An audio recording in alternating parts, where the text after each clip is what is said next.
Ruth was killed on the night of her 25th birthday. The room was dressed for celebration, but death arrived instead. Her husband, Kola, stood close to her, the man she trusted with her life. Beside him was Busy, her best friend, the woman who knew all her secrets. Together, they ended Ruth's life.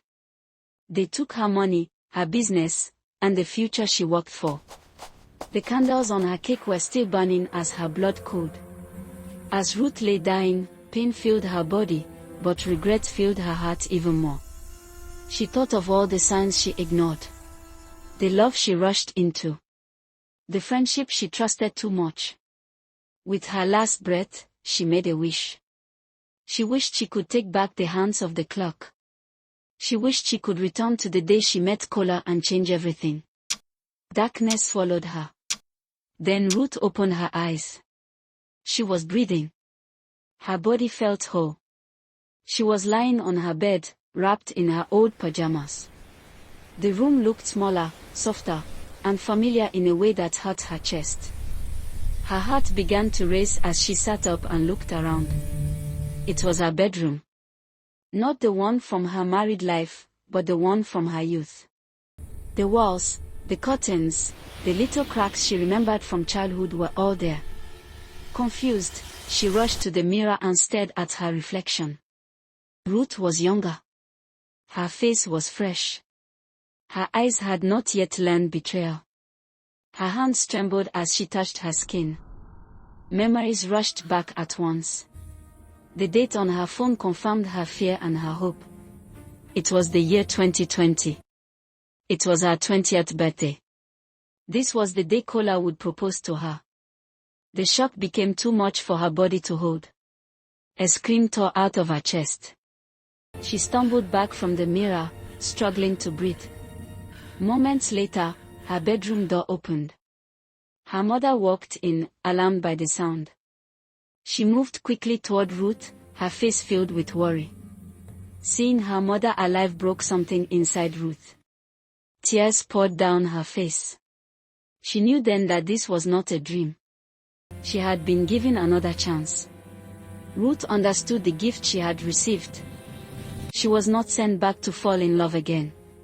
She was sent back to survive, to change her fate, and to make the people who betrayed her pay. She was still hugging her mother when the door to her room opened and Busy walked in. Busy looked surprised at the scene, then curious. She asked what was going on and soon joined the embrace, pressing herself close like nothing had ever been wrong. She handed Ruth a wrapped gift, smiling brightly. Ruth accepted it, even though her stomach tightened. She already knew that this same woman would one day help end her life. Later that evening, Ruth stepped out to get a cup of coffee, dressed in a simple black gown, fully aware of where her feet were taking her. She knew she would find Busy and Kola together. In the past, they had told her they were planning a surprise dinner for her birthday, but death had taught her the truth. That dinner was never for her. It was for Busy. It only became hers because she caught them together, and the lie was the quickest shield they could find. Ruth stopped outside the cafe and looked through the glass. There they were. Kola leaned toward Busy, smiling in a way Ruth remembered too well. Busy laughed freely, her hand resting on his chest. Then their lips met. The kiss was slow and confident, not the mistake of two guilty people, but the habit of two lovers who had done this many times before. In the past, Ruth had called out to them the moment she saw them at the restaurant. She had interrupted the moment and believed the lies that followed. This time, she stayed silent. She allowed them to kiss until they were satisfied while she pulled out her phone and took clear pictures through the glass. She knew that if she walked inside, the lie would follow, then Kola would propose to her. Suddenly, a deep voice questioned what she was doing. Ruth turned, startled by how close the stranger was. She grabbed the man's hand and pulled him away from the glass, dragging him behind a parked car. Her heart raced as she tried to understand how he fit into this moment. She had never seen him before. He was not part of her past. The man watched her carefully, confused but calm. Ruth slowly released his hand, embarrassed by her reaction, yet relieved she had not been exposed. She realized something was different already. The past was no longer repeating itself exactly.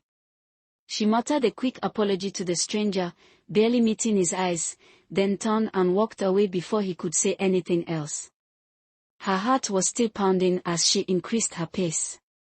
She did not look back.